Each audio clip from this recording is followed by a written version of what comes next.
할렐루야, 반갑습니다. 하나님 말씀 함께 나누겠습니다.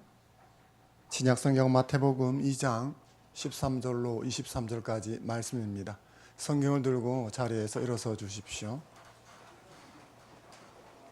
제가 한 절 읽고 여러분들이 한 절 읽고 마지막 절은 함께 읽겠습니다. 13절입니다. 그들이 떠난 후에 주의 사자가 요셉에게 현몽하여 이르되 헤롯이 아기를 찾아 죽이려고 하니 일어나 아기와 그의 어머니를 데리고 애굽으로 피하여 내가 너에게 이르기까지 거기 있으라 하시니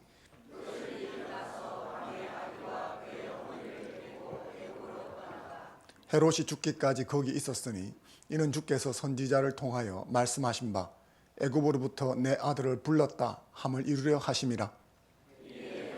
박사들에게 속은 줄 알고 심히 노하여 사람을 보내어 베들레헴과 그 모든 지경 안에 있는 사내 아이를 박사들에게 자세히 알아본 그 때를 기준하여 2살부터 그 아래로 다 죽이니 이에 선지자 예레미야를 통하여 말씀하신 바 라마에서 슬퍼하며 크게 통곡하는 소리가 들리니 라헬이 그 자식을 위하여 애곡하는 것이라.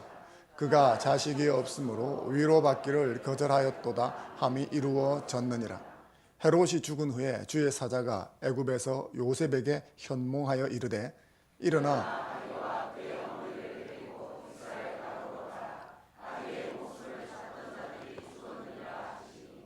요셉이 일어나 아기와 그의 어머니를 데리고 이스라엘 땅으로 들어가니라. 그러나 아켈라오가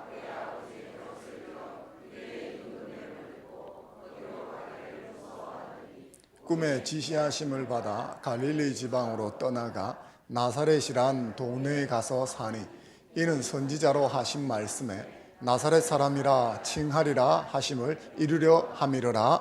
아멘. 예배 정말 잘 오셨습니다. 옆 사람한테 인사하겠습니다. 샬롬, 복 받으세요. 한번 인사해 주십시오. 앞뒤로 인사하겠습니다. 샬롬, 잘 될 겁니다. 예배 드리는 자에게 하나님이 복을 주실 줄로 믿습니다. 아멘. 오늘은 선지자를 통하여 말씀하신 바라고 하는 제목으로 하나님의 은혜를 나누려고 합니다. 신약 기자들은 종종 말씀을 쓰면서 구약 성경을 인용할 때가 있습니다. 마태 역시 그러합니다.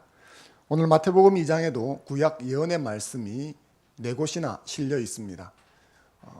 그중 하나가 지난주에 우리가 함께 다루었던 베들레헴 메시아 탄생 예언입니다.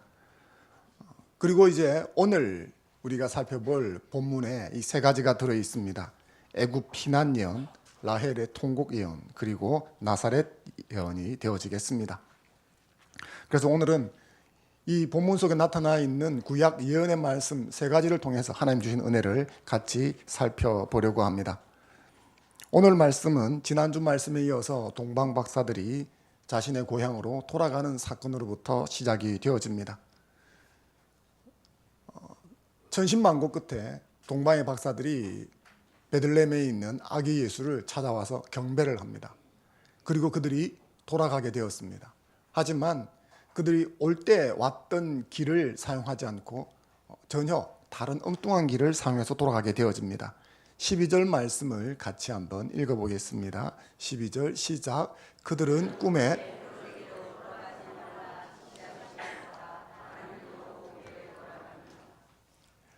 그들이 왔던 길로 가면 익숙하니까 좀 편할 겁니다. 그런데 꿈에 천사가 나타나서 왔던 길로 돌아가지 말아라. 왔던 길로 가면 헤롯을 만나거든요. 그래서 다른 길로 가라. 돌아서 가라. 그렇게 명령을 받았습니다. 그렇게 해서 동방 박사들이 떠나자 이 동방의 박사들의 꿈에 나타났던 천사가 요셉의 꿈에 다시 나타나서 명령을 합니다. 13절 말씀 같이 한번 읽어보겠습니다. 시작. 그들이 떠난 후에 주의 사자가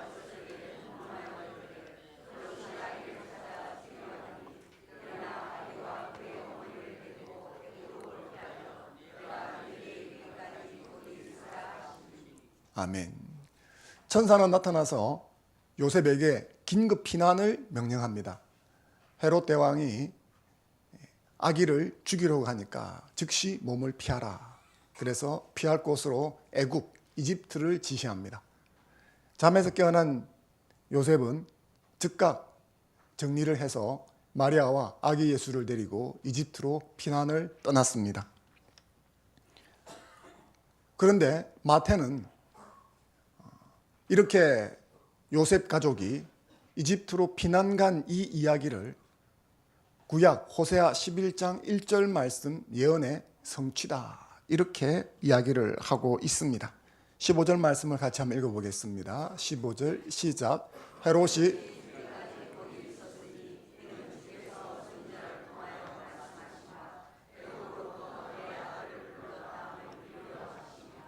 아멘.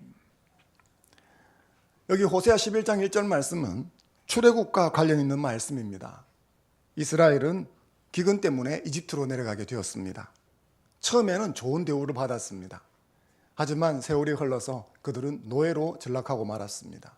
몹시 고통스러웠습니다. 그들의 절규가 하늘에 닿았다, 그렇게 말합니다. 그들의 고역을 마침내 들으신 여호와께서 그들을 애굽에서 불러내셨습니다. 내 아들을 애굽에서 불렀다. 출애굽을 이야기를 하는 것이죠. 호세아 선지자는 출애굽이라는 사건을 통해서 과거에 하나님이 얼마나 큰 은혜를 베푸셨는가 하는 것을 이야기했던 것입니다. 마태는 이런 구약 말씀을 인용하면서 하나님의 아들 예수 그리스도 안에서 이 출애굽과 비견되는 결정적인 구원이 일어난다라고 말하고 싶은 것입니다. 구약 성경에서 출애굽 사건은 하나님의 결정적인 구원 사건으로 이해가 되어집니다.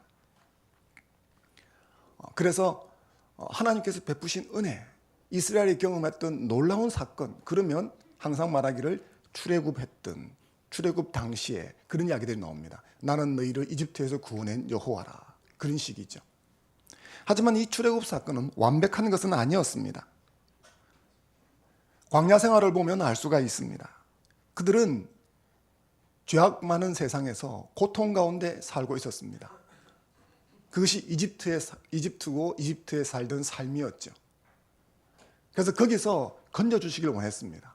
그래서 그들은 하나님의 은혜로 이집트를 탈출해 나왔습니다. 하지만 광야에서 그들이 살아가는 모습을 보면 그들이 이집트에서 살 때와 별 다를 바가 없었습니다. 여전히 하나님이 아닌 다른 것들을 추구하고 죄악된 습성으로 살았습니다. 광야에서 하나님을 심히 진노하게 만들었죠. 그들은 이집트라는 땅덩어리에서는 빠져나왔습니다. 그런데 놀랍게도 그 땅덩어리가 그들의 마음속에 들어있었습니다.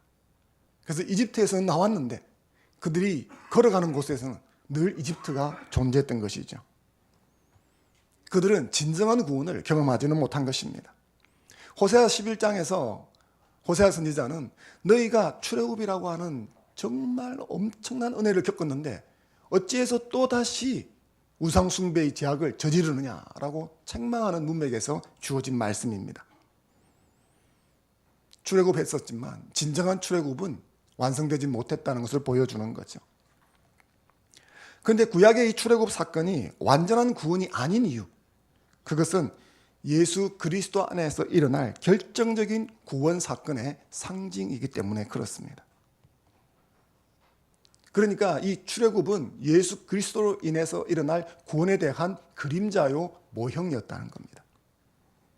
그리스도 안에서 일어날 결정적인 구원 사건, 두말할 것도 없이 자기 죄에서 자기 백성을 구원하시는 일입니다. 예수님은 이 일을 하기 위해 오신 분이십니다. 마태복음 1장 21절 말씀 같이 한번 읽어볼까요? 읽겠습니다. 시작.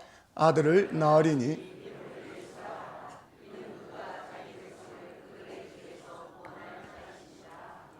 아멘.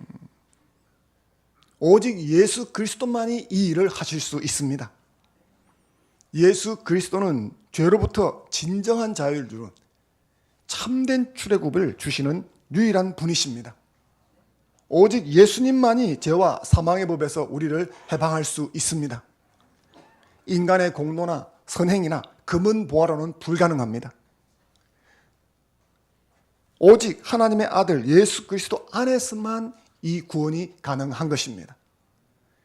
이집트라는 땅에서 빠져나왔지만 그들이 여전히 이집트의 모습대로 살아간 것은 그들이 이집트에서 구원받은 것이지 죄로부터 구원받은 것이 아니기 때문에 그렇습니다. 그러나 그 근원되는 죄로부터 구원할 분이 오셨습니다. 그분이 누구입니까? 예수 그리스도이십니다. 마태는 이 이집트로 피난 갔던 장면, 이것을 연결시키면서 진정한 구원을 주실 분이 예수 그리스도이시고 그것이 구약에 예언되었다고 깨닫고 우리에게 가르쳐 주는 것입니다. 사랑하는 성도 여러분, 예수 그리스도를 영접한 사람은 죄로부터 구원받아 참된 출애굽을 경험한 자들인 줄로 믿습니다. 오늘 이곳에서 예배드리는 여러분들이 진정한 출애굽을 경험한 분들입니다. 무슨 공로가 있어서 그런 것이 아닙니다.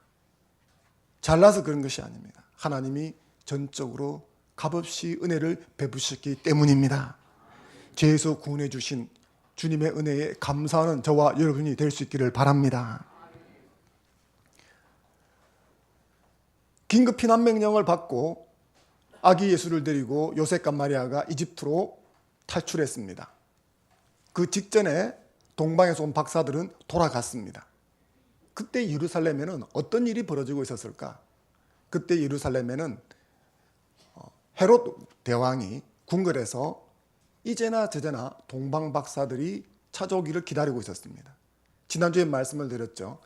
그들이 찾아오자 꼬치꼬치 캐물었습니다. 그리고 만약에 발견했다면 꼭 나에게 알려주시오라고 이야기했습니다. 혹시 의심할까 싶어서 나도 가서 경배를 하고 싶기 때문에 그런 것이오 라고 의심을 풀어주었습니다. 그런데 그건 헤롯 대왕의 본심은 아니었습니다. 본심은 정확하게 누군지 알면 그 아이를 죽여버리겠다는 것이었습니다. 그래서 그 정보를 전달해 줄 동방의 박사들을 기다렸습니다. 그런데 이 동방의 박사들은 딴 길로 집으로 가버렸습니다. 그리고 요셉과 마리아 가족은 긴급 피난을 했습니다. 하지만 헤롯 대왕은 몰랐습니다. 시간이 흘러가면서 동방의 박사들이 오지 않자 기다리는 게 헛된 것이구나 하는 것을 알았습니다. 자기가 속았다는 사실을 깨달은 거죠. 몹시 진노했습니다.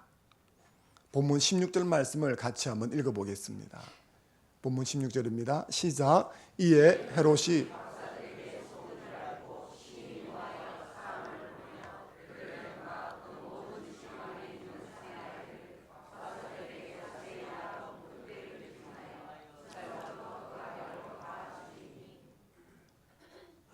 시민노한 헤롯 대왕은 아주 잔인한 명령을 내립니다. 군사들을 부릅니다. 신하를 불러서 군사를 보내면서 명령을 하죠. 가서 유대인의 왕으로 태어난 아기를 죽여버려라. 그 아기가 어디 있습니까? 베들레헴에 있다 하더라. 그 정확히 어느 마을에 있는 누굽니까? 그건 모른다. 그런데 생각해보면 동방의 박사들이 찾아오고 그렇게 했으니까 태어난 지 얼마 안 될 거다. 그래서 갓 태어난 아기일 텐데 혹시 모르니까 넉넉하게 잡아서 2살 이하는 다 죽여버려라. 혹시 베들레헴이라고 했었지만 꼭 베들레헴이 아닐 수도 있다. 그러니까 베들레헴인 인근 지역에 2살 이하의 남자아이는 다 죽여라. 마치 모세가 태어나던 당시에 남자아이가 태어나면 다 죽여버려라 라고 했던 명령과 흡사하지 않습니까? 정말 잔인한 명령이죠. 군대가 출동을 했습니다. 그리고 베들레헴을 포함한 인근 마을들에 군인들이 덮쳤습니다. 발로 문을 쾅 차고 들어갑니다. 이 집에 아이가 태어났는데 남자아이를 내어놓아라. 어느 부모가 아이를 그냥 내놓으라고 내놓겠습니까? 안 됩니다. 쓸데없는 소리 하지 마라. 때리기도 하고 칼로 위협하고 그 갓난 아이를 그대로 빼앗는 거죠. 정말 사악한 짓이 벌어진 것입니다. 피덩이 같은 어린 아들을 빼앗긴 어미의 눈에서는 피눈물이 흐르는 거죠. 영화로 치면 집에 가구 도구들이 그냥 와당탕 다 무너지고 땅바닥에 엎어져 있는 그 어미가 울면서 통곡하는데 군사들이 아기를 데리고 나가는 장면을 생각해 보십시오. 그게 한 집에서만 일어나는 것이 아니라 여러 지역에서 동시다발로 일어나고 있는 것이죠. 눈도 제대로 뜨지 못하는 아기들을. 한 집에 들어왔습니다. 이 집에 아기가 태어났다고 들었는데 내어놓으시오. 우리 아기는 2달하고도 3개월이 지났습니다. 죽었을까요? 살았을까요? 2달하고 3개월이지 뭐 어떻게 알겠습니까? 대충 비슷하면 다 죽는 거죠. 이 상상만 해도 끔찍한 만행이 이때 일어난 것입니다. 그런데 마태는 이때 일어났던 이 일을 구약성경 예레미야 31장 15절 말씀과 연결시키고 있습니다. 본문 18절이죠. 같이 한번 읽어보겠습니다. 시작. 라마에서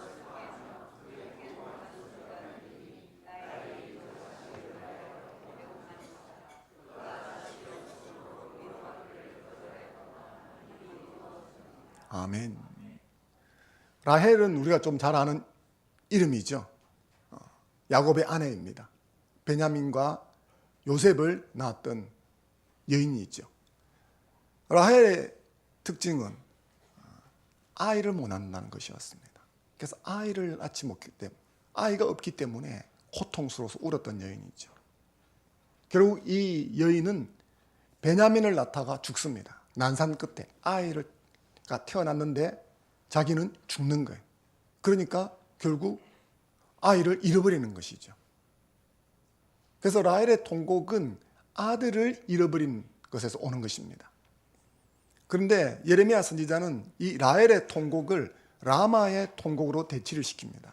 지도를 한번 보실까요? 라마라고 하는 것이 이스라엘의 저쯤에 있는 지역 이름입니다. 예루살렘에서 조금 위에 있죠.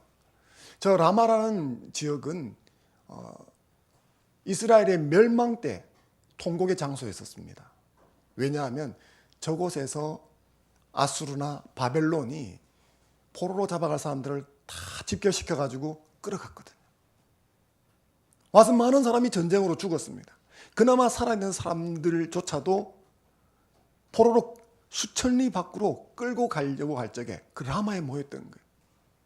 그나마 남아있는 가족들이 그곳에 와서 제발 살려달라고, 헤어지지 않게 해달라고 그렇게 하지만 그 뿌려치고 데리고 간 장소가 저곳입니다. 그래서 라마가 통곡했다. 그래서 라헬의 통곡과 라마의 통곡의 공통점은 자식을 잃어버렸다는 거죠. 그래서 라마와 라헬의 공통점은 피눈물이 흐른다는 겁니다. 통곡이죠.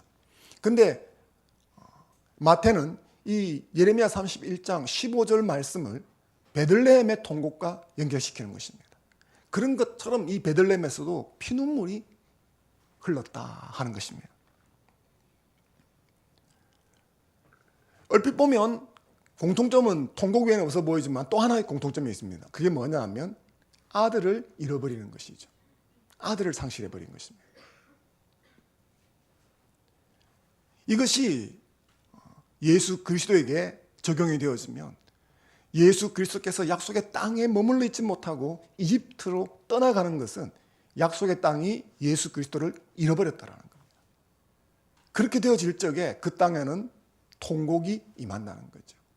그것을 보여주는 것입니다. 그런데 이런 어떤 슬픔보다 마태가 예레미야 31장 15절 말씀을 인용한 진정한 의도는 이런 슬픔보다는 희망에 있습니다. 예레미야 31장은 아주 슬픈 역사를 기록하고 있지만 사실 예레미야 31장의 주제는 소망입니다. 희망입니다. 메시아가 오심으로 주어질 회복에 대한 것을 이야기하면서 이 슬픔과 고통을 곁다리로 이야기를 하고 있는 것입니다. 예레미야 31장 16절, 17절 말씀을 같이 한번 읽어보겠습니다. 시작. 여호와께서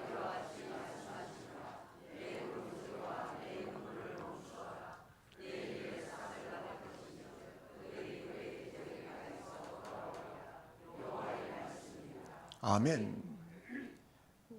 16절 읽어보겠습니다. 16절 너의 장래에 한번 17절 읽겠습니다. 시작. 너의 장래에 너의 자녀가 여호와의 말씀이니라. 아멘. 이 말씀이 여러분에게 응하기를 바랍니다. 15절 말씀은 이스라엘 죄 때문에 가나안에서 쫓겨나는 신세가 되었다 하는 이야기를 하는 것입니다.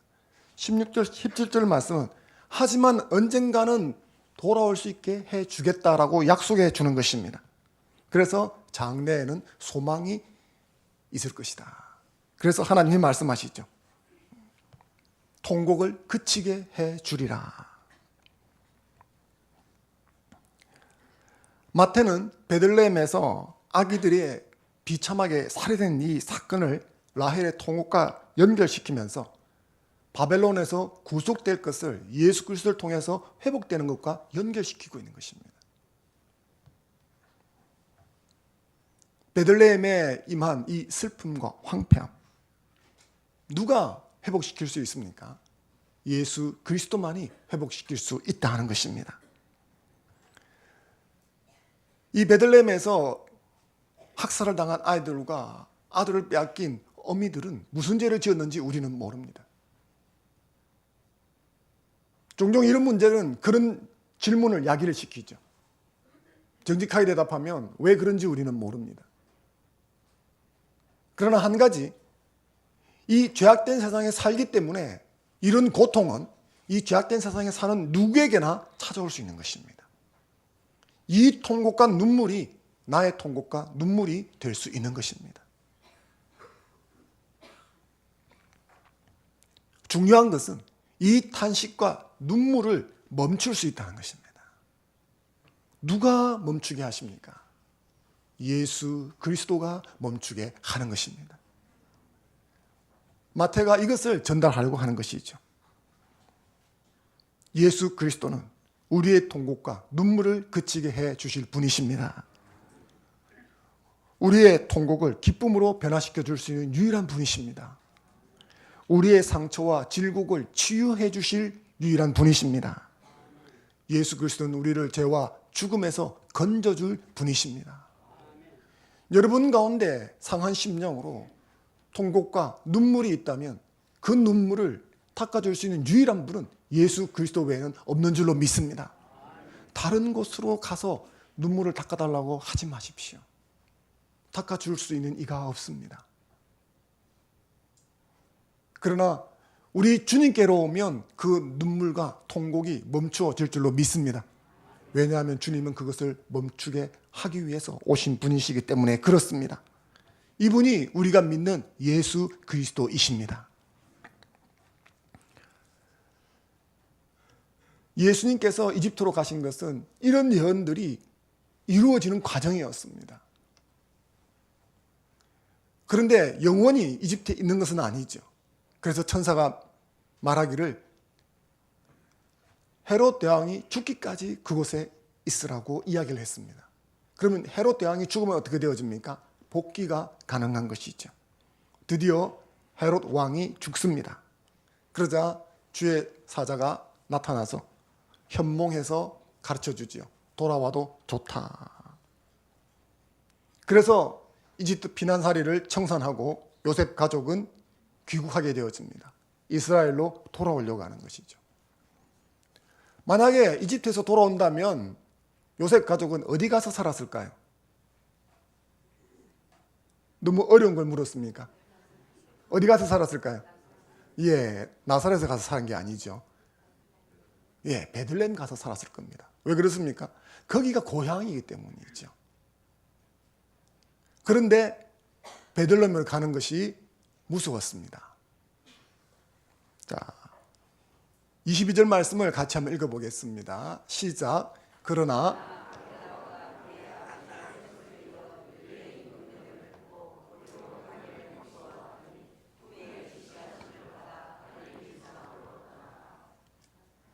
아켈라오는 헤롯 대왕의 아들입니다. 헤롯 대왕은 아들이 많았습니다. 그 중에 아켈라오라는 사람이 장남입니다. 헤롯 대왕이 다스리던 영토가 있었는데 그가 죽자 이 영토를 세 조각으로 나누어서 아들 3명에게 나누어 주었습니다. 지도를 한번 볼까요? 저것이 헤롯 대왕이 다스리던 영토입니다. 저 중에서 노란색으로 되어 있는 부분이 아켈라오가 다스리던 땅입니다. 그리고 저 연두색 비슷하게 되어 있는 부분이 헤롯 안디바가 다스리던 땅입니다. 그리고 저쪽에 저걸 뭐 보라색이라고 해야 되나요? 하여튼 그 위쪽에 있는 부분이 헤롯 빌립이 다스리던 지역입니다. 그러니까 헤롯 대왕이 죽고 난 다음에 이 땅덩어리를 한 아들이 다 물려받은 게 아니고 세 명이 나누어 가졌습니다. 그 중에 헤롯 아켈라오가 장남이기 때문에 제일 좋은 땅을 가져갔습니다. 예루살렘과 사마리아와 그러니까 알짜배기를 가져간 것이죠. 그런데 이 헤롯 아켈라오는 아버지 헤롯 대왕처럼 정말 잔인한 왕이었습니다. 폭군이었습니다. 오죽 폭군이었으면 이 백성들이 로마 황제에게 상소를 올렸습니다. 찾아가서 통치자를 바꾸어 주십시오. 만약 이게 실패를 하면 그 지역에 어마어마한 피비린내가 일어나는 거죠. 근데 그걸 무릅쓰고 찾아가서 상소를 하고 그렇게 해주지 않는다면 반란이 일어날지 모릅니다 라고 이야기를 했습니다. 결국 백성들에 의해서 쫓겨나서 유폐를 당했습니다. 그 정도로 잔인무도하기 그지없던 왕이었습니다. 그런데 지도를 한번 다시 띄워주시겠습니까? 그런데 이 헤롯 아켈라오가 다스리던 이 지역에 베들레헴이 포함되어 있었습니다. 헤롯 대왕은 죽었지만 헤롯 대왕을 이어서 잔인무도한 아켈라오가 다스리는 저 땅에 들어간다면 또 아기를 죽이려 하면 어떻게 되느냐. 그래서 두려웠던 거죠. 그러자 나사렛이라고 하는 대안이 나오게 되어집니다. 저 지도를 보시면 나사렛이라는 지명이 있죠. 그건 헤롯 안디바가 다스리던 곳입니다. 본문 23절 말씀 같이 한번 읽어보겠습니다. 시작. 나사렛이란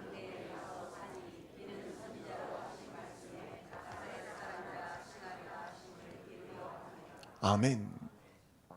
헤롯 안디바스는 아켈라오에 비하면 상당히 유연한 사람이었습니다.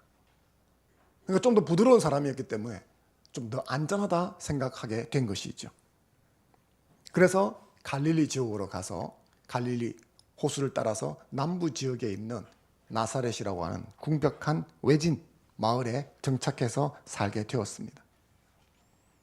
그런데 이 일을 두고 마태는 선지자의 예언이 이루어진 것이다. 그렇게 해석을 하고 이야기를 전해줍니다. 그런데 이제 성경학자들이 이걸 조사를 해보니까 예수님께서 나사렛에 살 것이라는 성경 예언이 구약에 없습니다. 그래서 이게 무슨 말인가? 그래서 여러 가지로 가설들을 세워보았습니다. 나사렛이란 싹을 뜻하는 히브리어 나체르에서 파생되어서 좀 볼품없는, 보잘것없는 것을 뜻하는 것이다. 그래서 나사렛이라는 동네가 볼품없다. 그런 것을 상징하는 것이다. 그렇게 해석하는 경우가 있습니다. 혹은 또 나사렛이 싹, 순 이런 것을 의미하기 때문에 메시아를 의미하는 것이다. 혹은 나사렛의 어근이 나자르인데 이것은 나시인과 어근이 거의 비슷합니다. 그래서 구별을 뜻하는 것이다. 그런 식으로 해석을 하고 설명을 하는 경우들이 있습니다. 하지만 어떤 경우든지 속 시원하게 명쾌하지는 않습니다. 그런데 제가 볼 때 가장 유력한 해석은 이 나사렛이라는 것을 나체르, 싹이라는 단어에서 온 것으로 보고 좀 볼품없다, 보잘것없다 하는 뜻으로 해석하는 것이 제일 좋은 것 같습니다. 그렇다면 이 나사렛이라는 이 예언은 멸시천대를 상징하는 것이다. 이렇게 볼 수 있는 거죠. 본래 이 나사렛 지역은 비옥한 지역입니다. 하지만 역사상 전쟁이 잦은 지역이었습니다. 그래서 방비하기가 수월치가 않았습니다. 그렇기 때문에 북이스라엘 역사상 한 번도 주목받아 본 적이 없었습니다. 설상가상으로 북이스라엘이 아수르에서 망해버렸을 때 기다렸다는 듯이 많은 이방인들이 유입되어 들어왔는데 이 갈릴리 지역에도 나사렛 지역에도 많은 이방인들이 들어와서 살았습니다. 그래서 유다 사람들 입장에서 볼 적에 이 갈릴리 지역은 이스라엘의 영토라고 하는 의미보다는 이방인들이 사는 땅이다, 이런 의식이 많았습니다. 그래서 이 나사렛을 부를 적에 이방 갈릴리 지역이다, 이렇게 부르곤 했었습니다. 이방인들이 사는 지역, 별로 유대인들과 상관없는 지역, 그렇게 보았다는 거죠. 그것은 당시 살아가던 사람들의 볼 때, 특히 예루살렘과 유대를 중심으로 한 유대인들의 입장에서 볼 때 정말 보잘것없고 이방인들이 살아가는, 당시 유대인들이 이방인들을 보면 이건 정말 인간 이하거든. 우리는 사람이지만 이방인들은 뗄감이다, 이렇게 생각을 했었습니다. 그런 사람이 사는 땅이니까 멸시천대를 받는 곳이죠. 예수님의 제자 중에 나다나엘이라는 분이 있습니다. 그의 친구 빌립이 와서 전도를 했습니다. 선지자가 나타난 것 같다. 근데 가만히 보니까 이분이 그냥 선지자가 아니라 우리가 기다리던 메시아인 것 같다. 어디 출신이신데? 나사렛이다. 나사렛에서 무슨 선한 것이 나겠느냐, 이렇게 이야기를 했습니다. 나사렛에서 선지자가 가당키나 하느냐? 역사상에서 나사렛에서 선지자는커녕 유명한 인물이나 선한 것이 일어난 적이 있느냐? 없다. 나다나엘이 이렇게 이야기를 했는데, 그것은 당시 나사렛을 바라보는 유대인들의 정서를 표현해 주는 것입니다. 그렇게 본다면 이 나사렛이라고 하는 예언은 멸시천대를 받는 지역을 뜻한다라고 볼 수가 있습니다. 그리고 또한 이것은 이 멸시천대를 받는 메시아의 사역을 말하는 것이라고 볼 수도 있습니다. 여기 보면 선지자가 예언을 했다라고 되어 있는데, 개역 성경에는 단수로 되어 있지만 원어에는 복수로 되어 있습니다. 선지자들이, 그러니까 한두 명이 아니라 여러 명의 선지자들이 이런 예언을 했다는 거죠. 오실 메시아가 천대를 받는다. 대표적인 선지자가 이사야입니다. 고난받는 종, 메시아가 와서 사역을 하는데 사람들에게 거절당하고 수치를 당할 것이다. 나사렛 예수라고 하는 칭호에는 그런 뜻이 들어있는 것이죠. 그러므로 나사렛 사람이라는 칭호가 예언으로 이루어진 것이다 라고 하는 이 마태는 이중적인 의도를 가지고 있다고 볼 수 있습니다. 멸시 천대를 받는 나사렛을 삶의 터전으로 삼아서 메시아가 가장 낮은 곳으로 임하셨다 하는 것을 알려주는 겁니다. 이사야 9장 1절 말씀 같이 한번 읽어보겠습니다. 시작. 전에 고통받는 자들에게는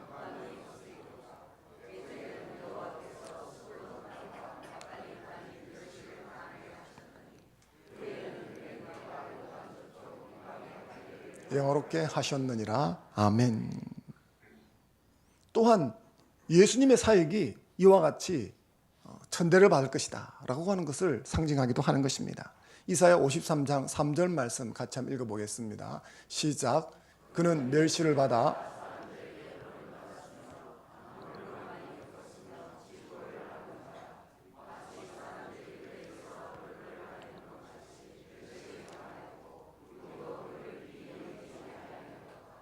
아멘.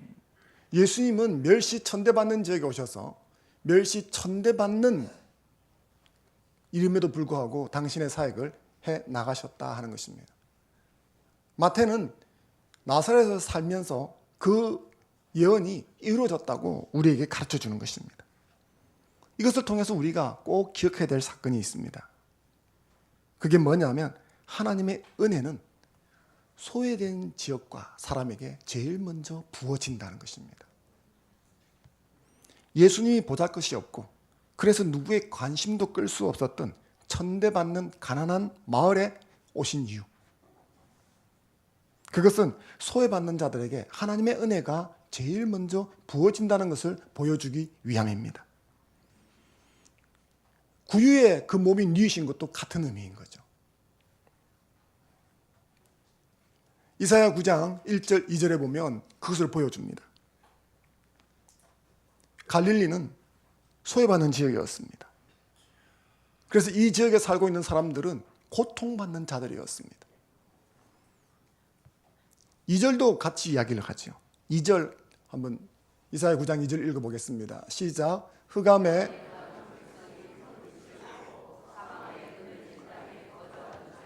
빛이 비치도다. 아멘. 큰 고통을 받는 것은 흑암 가운데 행하기 때문에 그렇습니다.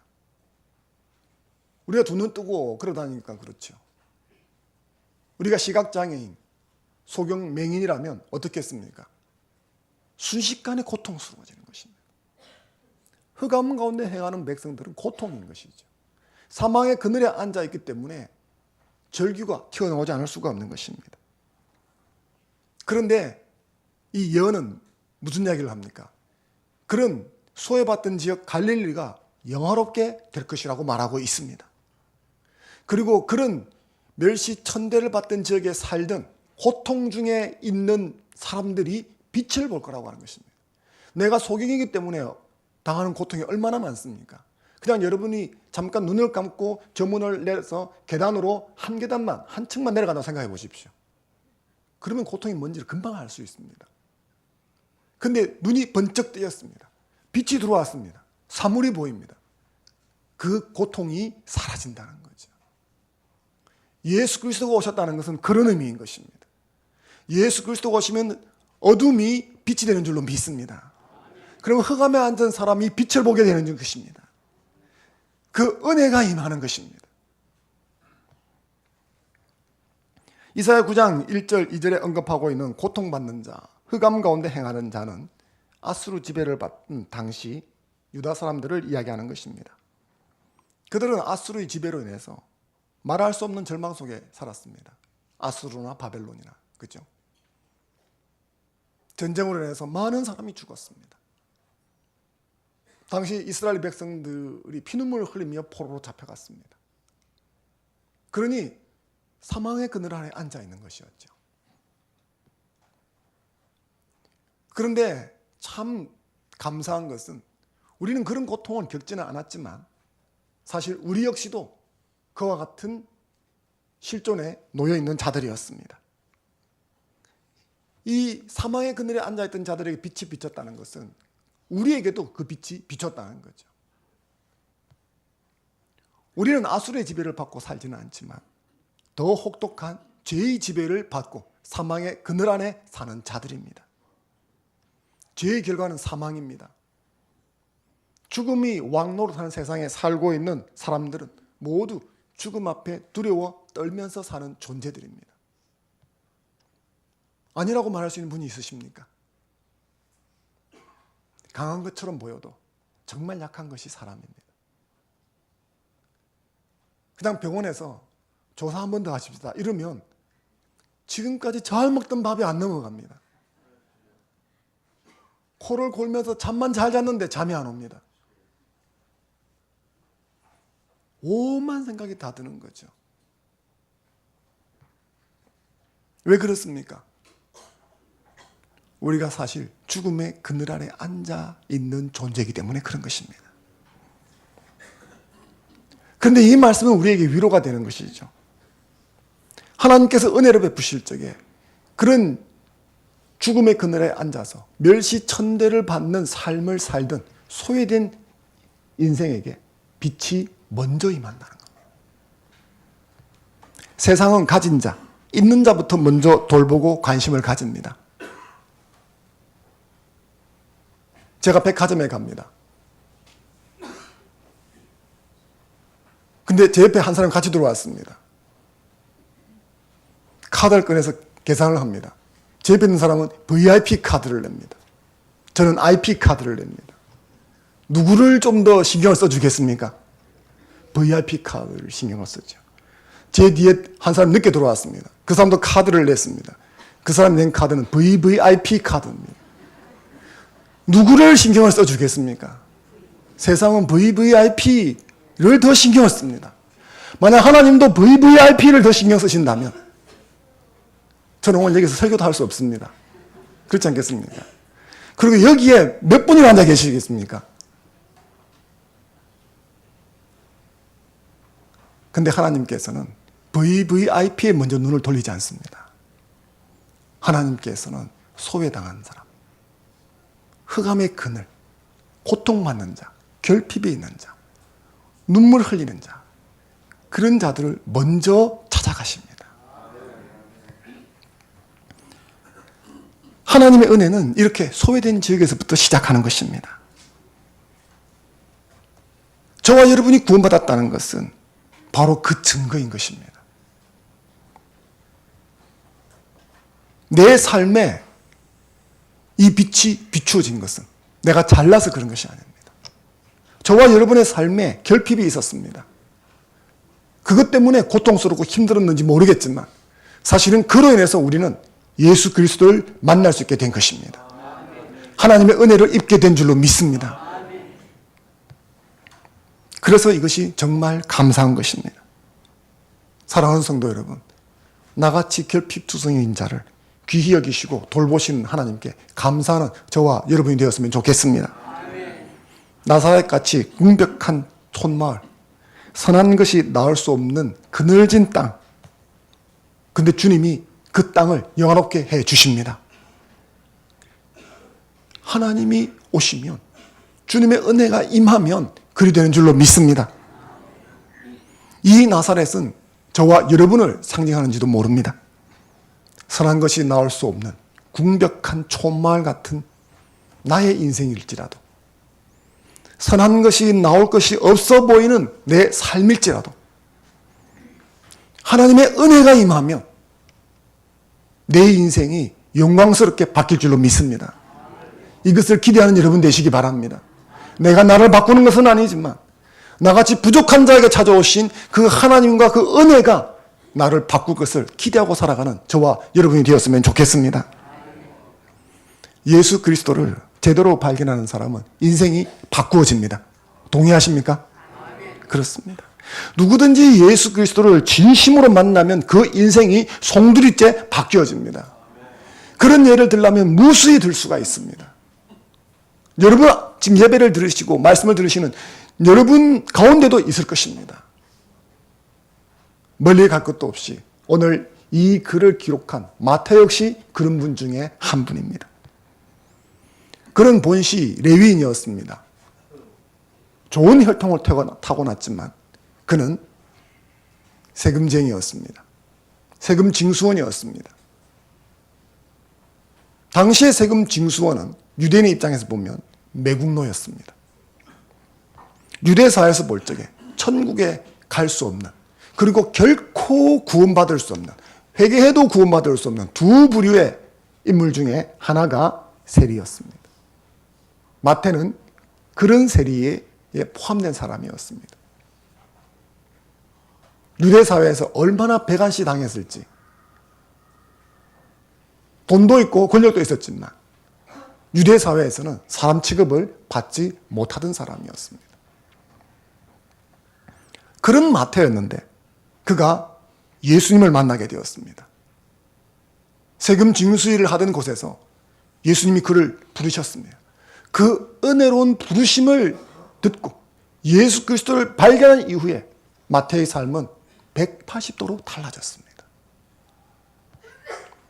저는 이것이 여러분의 경험이기를 바랍니다. 이 마태는 예수 그리스도가 누군지를 발견했고 그의 삶을 살아가는 과정 속에서 점점 더 깊이 예수 그리스도가 누구인가를 발견하고 깨닫게 되었습니다. 그것이 마태복음의 이곳저곳에 기록이 되어 있습니다. 마태복음 1장을 보게 되어지면 마태는 다윗과 아브라함의 자손 예수 그리스도를 발견했습니다. 성령으로 동정녀에게 잉태되신 예수 그리스도를 발견했습니다. 그리고 2장 전반부로 돌아오면 베들레헴에 탄생하심으로 동방박사로 상징되는 이방인을 포함한 온 인류에게 경배받으시는 예수 그리스도를 발견했습니다. 그리고 이제 오늘 우리가 구약 예언 세 가지를 보았는데 이 세 가지 말씀을 통해서 마태는 죄에서 구원하심으로 진정한 출애굽을 완성하시는 예수 그리스도를 발견했습니다. 그리고 통곡을 멈추게 하고 눈물을 그치게 하고 회복을 주시는 예수 그리스도를 발견했습니다. 그리고 소외된 자에게 먼저 찾아오셔서 은혜를 베풀어 주시는 예수 그리스도를 발견했습니다. 그리고 이렇게 발견한 예수 그리스도가 그의 인생을 완전히 바꾸어 놓은 것입니다. 마태는 자신의 이런 경험을 바탕으로 구약을 믿는 정통 유대인들에게 예수 그리스도를 소개하고 싶었던 것입니다. 유대인들은 구약을 금과 옥조로 여겼습니다. 그래서 구약에 통달한 사람들이 많았습니다. 쿡 찌르면 말씀이 튀어나오는 거죠. 하지만 그들의 인생이 하나님 보시기에 뒤집어지고 바뀐 사람이 없습니다. 왜냐하면 그들은 구약의 실체이신 예수 그리스도를 몰랐기 때문이죠. 요한복음 5장 39절 말씀을 같이 한번 읽어보겠습니다. 시작. 너희가 성경에서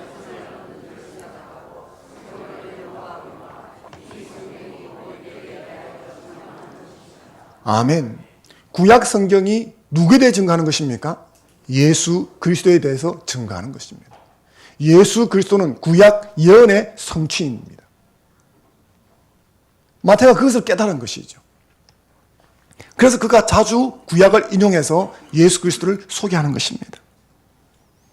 유대인들이 이것을 깨달았으면 좋겠다는 거죠.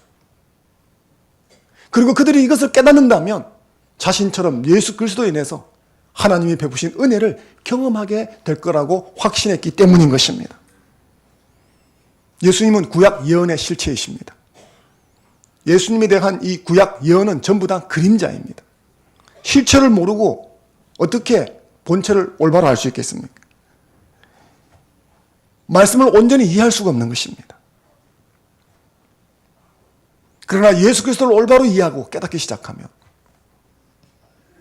우리는 예수 그리스도를 통해서 주어지는 하나님의 은혜를 점점 더 깊이 깨닫게 될 줄로 믿습니다. 그리고 그 은혜가 우리를 영화롭게 하며 그 은혜가 우리에게 축복을 가져다 주는 것입니다. 그러므로 저는 여러분들이 구약 예언의 성취이신 예수 그리스도를 발견하기를 원합니다. 여러분이 예수 그리스도가 누구인가를 발견하고 깨달은 것만큼 여러분의 삶이 바뀌어질 것이기 때문입니다. 그러므로 다른 것을 바라보지 마시고 예수 그리스도를 바라보시고 깊이 생각하는 여러분 되셨으면 좋겠습니다. 히브리서 3장 1절 말씀을 같이 한번 읽겠습니다. 시작.